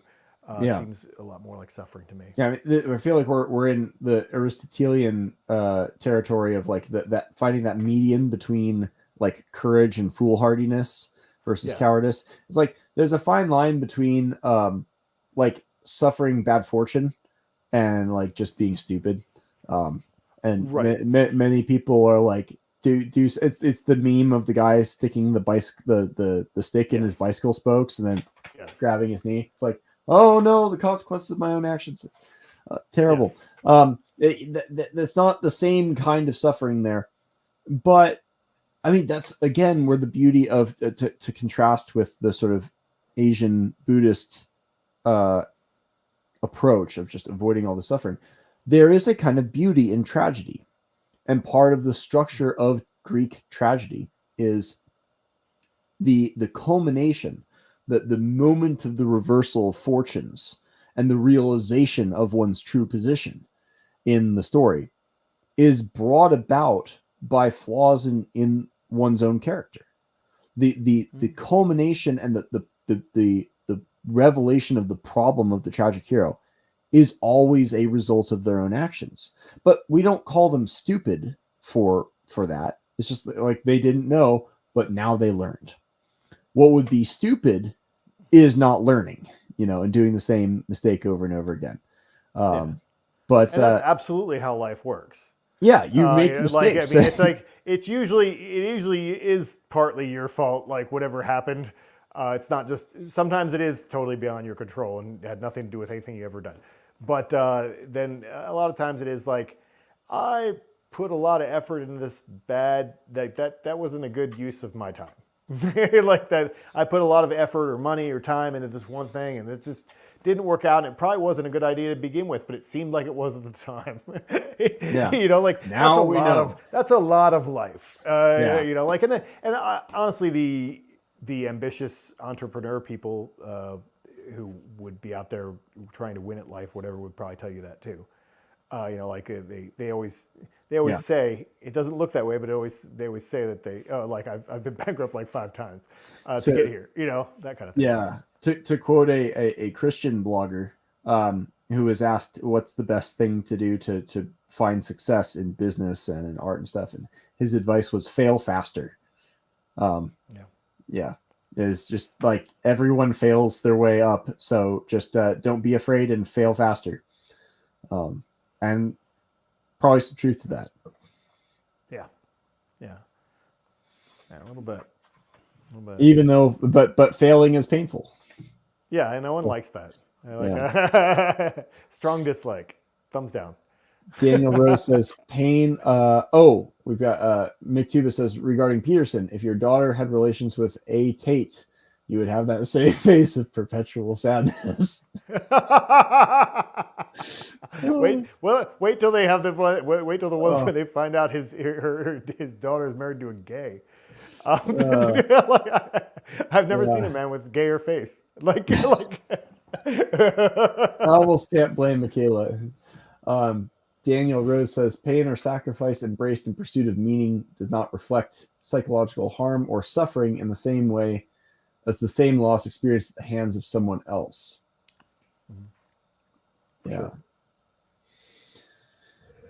Yeah. Well, I mean, it feels like Buddhism is a big subject, and I feel like we only, in terms of its breadth, we only touched the surface. But I mean, in terms of depth, I think we hit the bottom of it and the root of it. Sometimes the answer is just no. Yeah, we can look aesthetically at this thing and say, yeah, no, this is I can see the end, and the end is extinction, and I don't like that. Yeah, that's what I always say. Like, I always say that to people when they're looking at these ideas. It's like, well, you have to go through the process. I'm like, well, if I can see what is the telos of that process, where is that process actually taking me? If I can see where it's taking me and I don't want to go there, I'm not going to go through that process. That's, I mean, I mean, there's some things that you don't have to investigate forever to grok. I don't need to take heroin to know that that's a bad thing. Yeah. It's. I mean, I mean, yeah. Because Buddhism does look like the spiritual equivalent of heroin, just as a painkiller. I think we could say you could probably come up with, this would be a fun poetic project for someone, is to come up with the drug equivalent of every religion. I feel like Clinton's Thor cult would be some variation of crack. And I think he would take that as a compliment. He would say he would want it to be Coke. Coke. Yes. We're classier than that. Yes. Yeah, he would want it to be Coke. He wanted it to be Coke. I'm revealing my familiarity with these things, and my redacted comments. No, for sure. It would be interesting. A bunch of people would be competing for the mushroom comparison. I'm sure. Oh yeah. Call me unambitious, but I feel like caffeine is the drug to match with your religion. Something that is a passive accelerant and vibe increaser.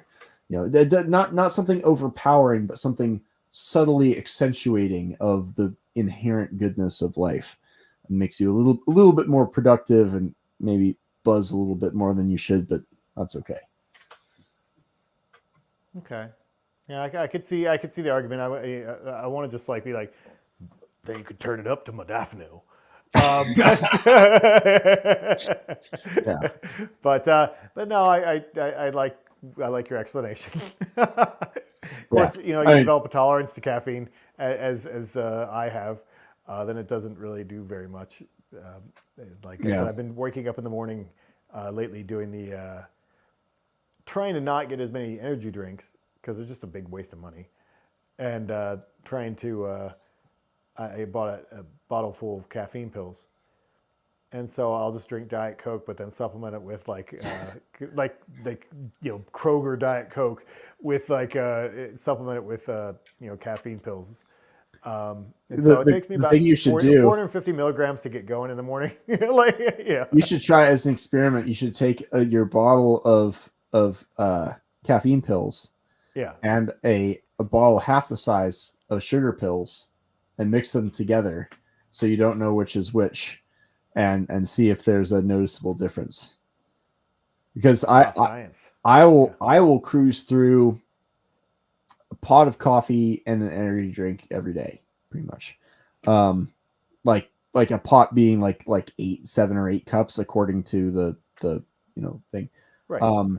And I notice there are some days where I don't have an energy drink, the coffee's enough, and I'll have an energy drink later in the day, and I notice the energy drink makes me more tired.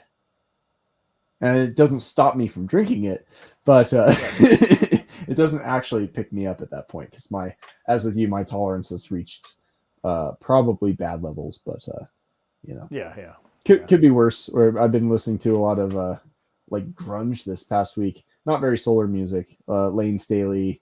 It's not a good way to go. There are better drugs than heroin, and there are better religions than Buddhism.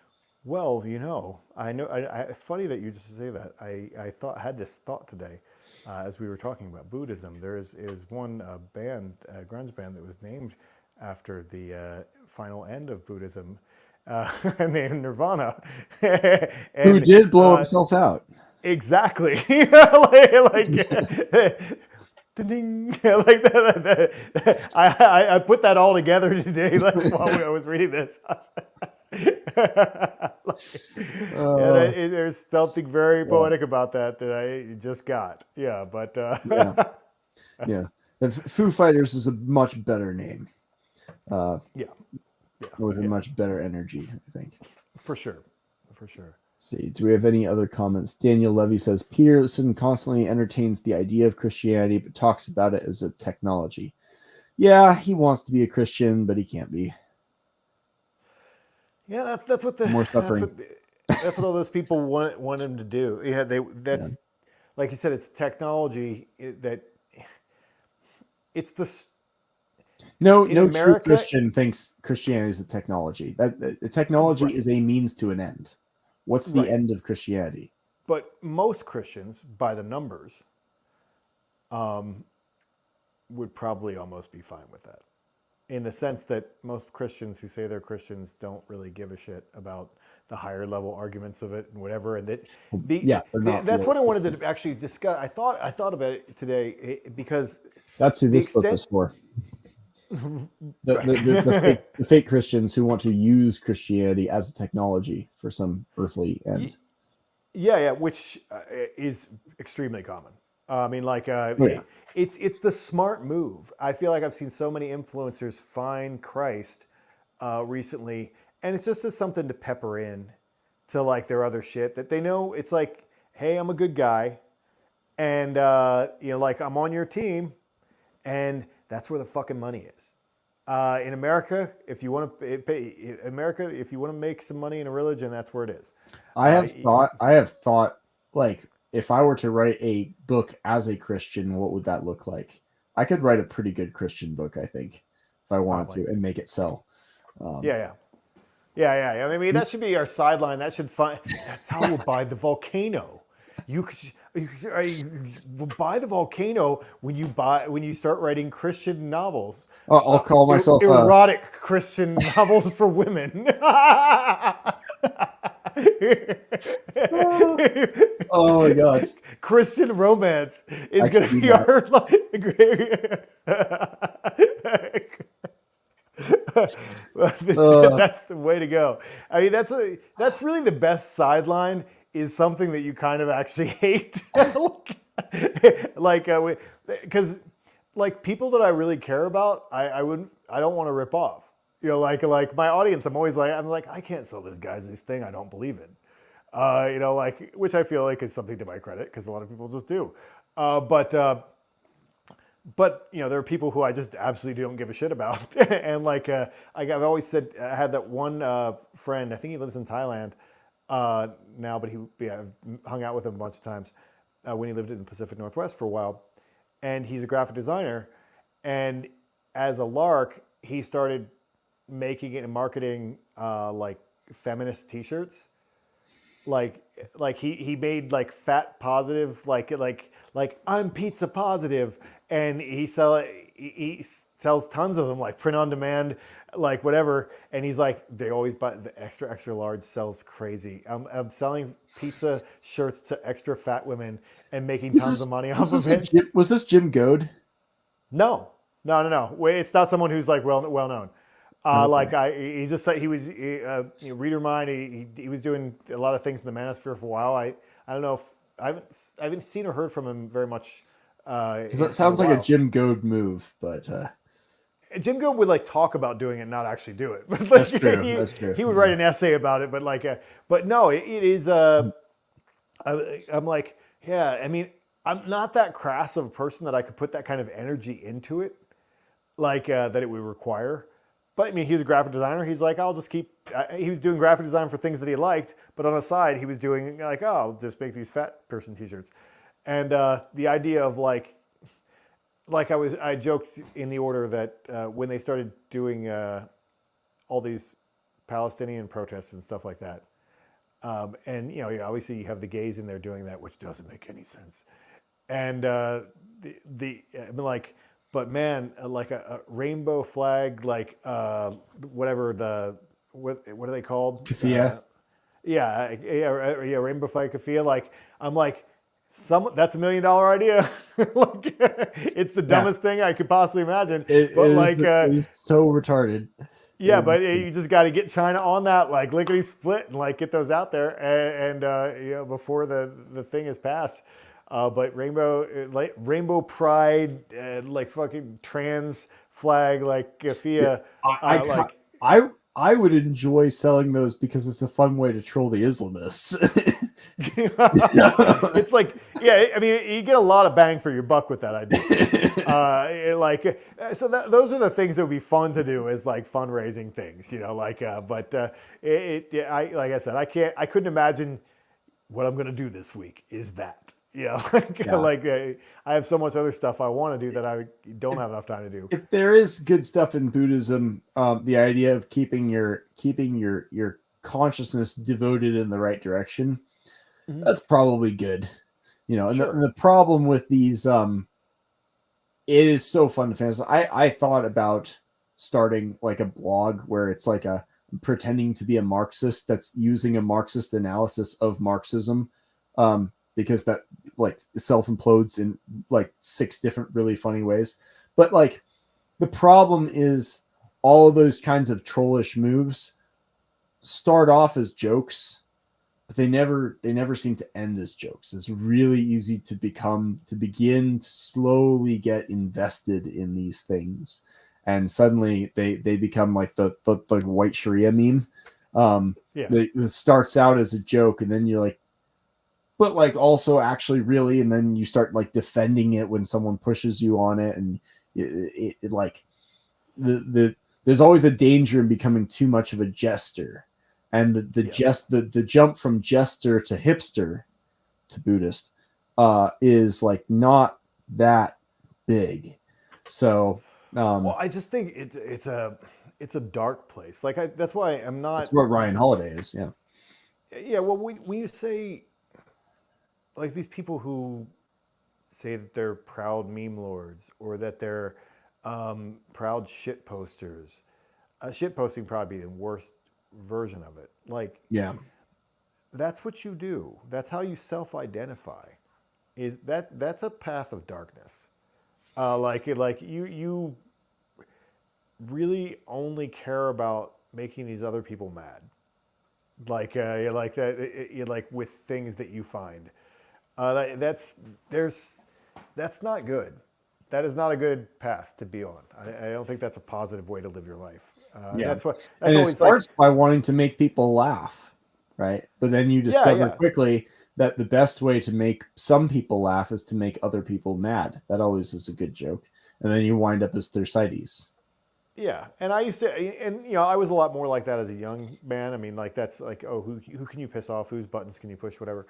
And I mean, I posted him to the group when I was trying to come up with the cover for this show.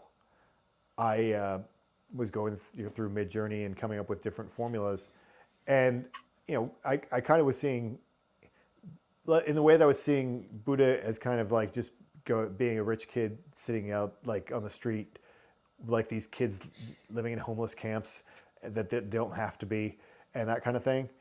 And I got all these amazing images of Buddha sitting on like a modern street, surrounded by trash, outside of a Starbucks, and like whatever. And I'm like,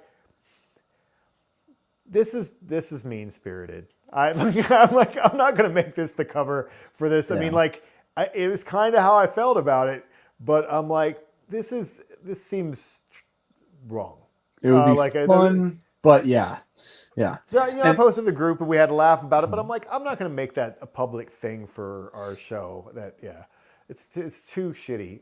Even though it was like, it's kind of funny. And Ed's super anti-Buddhist because he spent some time with Buddhist monks. He will go hard on Buddhism. So he was like, that's exactly how I see it. That's exactly how I see it. Like, use that. But no, I didn't want to. It felt like unnecessarily shitty to me, like, to do that. I'm like, I don't need to do that. And there's lots of things that you can do in life, like that you can make the choice to be like super shitty. But then it's like, that's kind of who you are then. It defines you. You are what you repeatedly do. Exactly. As I forget who paraphrased that. It was someone from like the 1940s, not Aristotle, as is often quoted, but it is a paraphrasing of Aristotle. Right. Yeah. But, cool. Good stuff. Anything? Let me check to see if we have any more comments. Daniel Levy says, John Eldridge has this idea of masculine Christianity that I like. I prefer this over the sort of limp-wristed hippie Christianity. Yeah, the problem is the masculine Christianity or the muscular Christianity is not very theological. But insofar as people are going to break from the theology, I prefer it too. Mick, Well, this is good. my point from today. I mean, the posts I was making today, I always bring up that Thomas Carlyle quote about like a man's religion is what he actually feels and is doing. And the thing is, these guys, this is the point that I want to make anyway, is that religion is not necessarily, for most people, about the actual belief system and the way that it is logical or not logical, whatever. At the end of the day, it's their identity. And they because they're like, if someone's grown up as a Christian, they've always been a Christian, I want to be a man and do manly stuff, and I'm a Christian, and therefore I have to find some way to make Christianity manly. Make these work. That's what's going on there. And the same way that there are people like political ideology, like there are people who have always been Democrats. Like they were raised Democrats, they've always been Democrats. It's a social civic identity. It's a civic religion. Yeah. Well, it's a civic religion, but it's also just like an identity. They could actually disagree with 3/4 of the policy platforms of the Democratic Party, but they can't imagine being anything else. There are a lot of people like that. Like, well, we've always been Democrats. So like, well, those other people were terrible and crazy. Even though, well, I really don't agree with that or that or that or that. I don't think they should be doing that to kids. All that stuff. But like at the end of the day, they're going to vote Democrat because that's who they are. Yeah. And the same way, it's like Christians, like the idea of like thinking your way out of Christianity is so. Like I know a lot of people who have thought their way out of Mormonism. And that's a big leap because leaving Mormon Church, that's this whole social network, this nepotism thing that they have, this whole like identity. That's who you are. That's everything that you're about. And what are you outside of that? That's a big question mark. And so it's for most men, I think, like with something like Christianity, like if they've always been Christian, it's the easiest thing to be. And so then they just have to do whatever they're going to do anyway and put a cross on it. Right. Well, and that's fine. And like, I have some empathy for that. On the political front, one of my favorite political philosophers, Curtis Yarvin, is in many ways that kind of Democrat. And what makes him fun is he's very self-conscious about it. And he writes about that. He descends from a long line of like left-wing activists. Like he's like, my grandparents were communists in this time and stuff. And he's like, he's talked about why he's going to vote for Joe Biden. And it's actually a very entertaining read because all the other leftists read it. They really, really want to like portray him as a Trump supporter, and his writing is actually not just really good and funny, but also believable.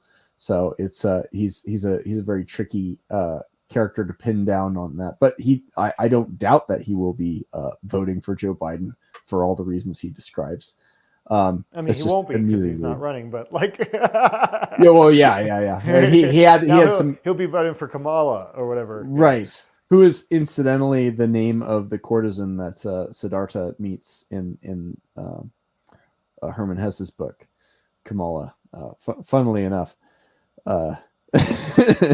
just a fun little coincidence for people. If I could make more of a Muppet face right now, that is too on the nose. Yeah, it is. this should be more public. More people should know this information. the courtesan for Oh wow. Oh wow. especially given Kamala's Yes. background. Yes. Yes.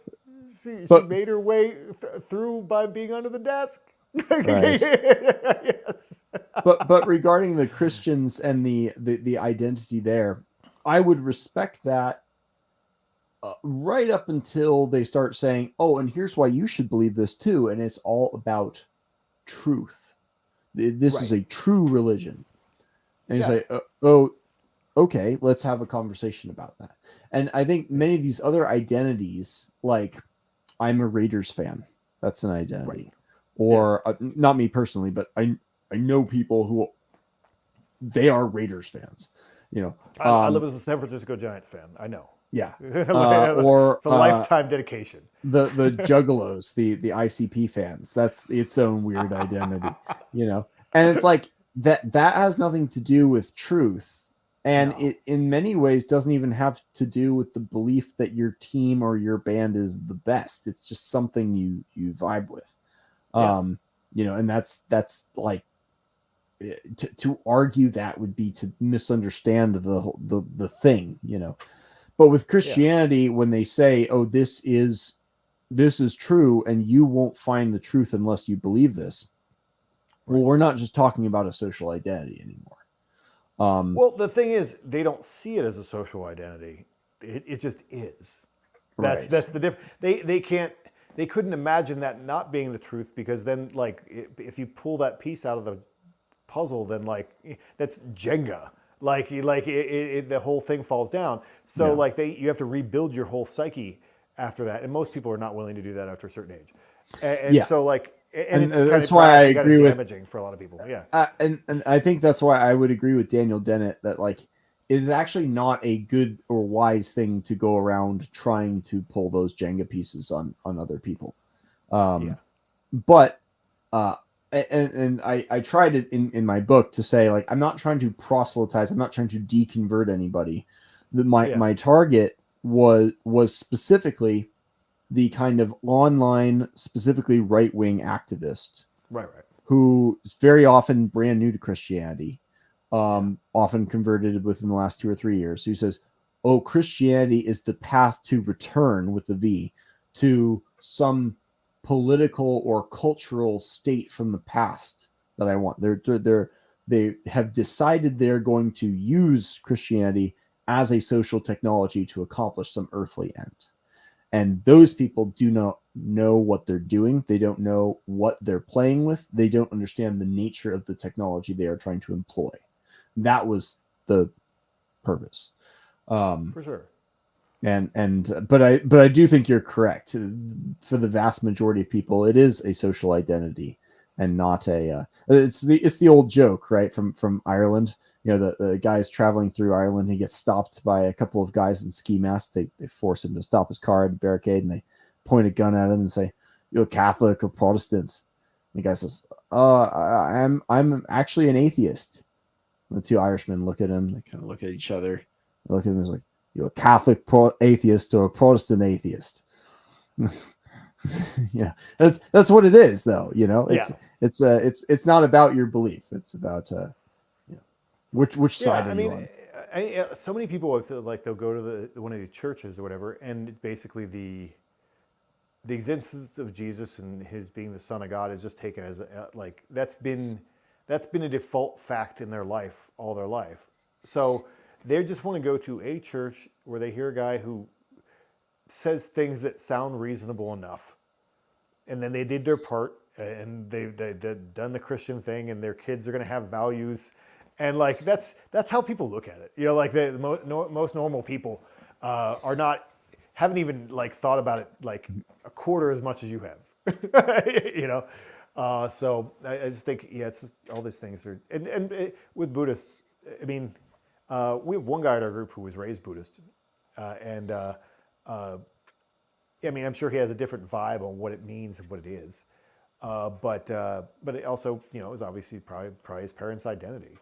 As much as anything else. But But anyway, I saw we went to a 2. I think I can barely see my screen, but I think we went to a 2 somewhere as far as being 2 hours in. Is that correct? Oh yes, we did. Okay, I'll read through the we last, should probably wrap it up. I'll read through the last comments real quick. Okay, cool. Daniel Rose says, Mick Tuba says, everyone is winging it, even your gurus. Weight their opinions, but don't adopt them lightly. Yep. Daniel Rose says, perfect application for a pen name. Write undercover as an experiment and see what happens. Mick Tuba says, selling rich women their own fat asses back to them. That's a callback to a previous quote in our comment section. Yes. Daniel Levy says, something good from a joke to real belief. I thought of Kaczynski, like starting off making memes and then just devolved from that. You could kind of see that. Yeah. Daniel Rose says, meme lords, if you play fast and loose with mind viruses, don't be surprised when you get infected. That's like a quote. That's quotable right there. Don't be surprised when you get infected. Mick Tuba says, want to talk truth? Let's talk magnets. How do they work? Miracles. Fucking magnets. How do they work? Fucking magnets. How do they work? Don't ask those fucking scientists. Motherfuckers lying. All right. Well, that's I think a great way to end the show is magnets. How do they work? But anyway, so thank you guys for joining in. It sounds like we had a lot of cool comments today. And if you do want to find out how magnets work, we did have a couple podcasts on magic previously. So cool. All right, man. Guys, I will see you guys next time. Or I won't see you. You'll be in the comments. But thanks for watching and check out these cool shirts. I'm actually excited. They've done pretty well so far. Like they're a great lot of people are shirts. getting them and they like them. Yeah. They So feel I'm excited. So yeah, check out the adventure shirts if you know a lot of people are getting them. So anyway,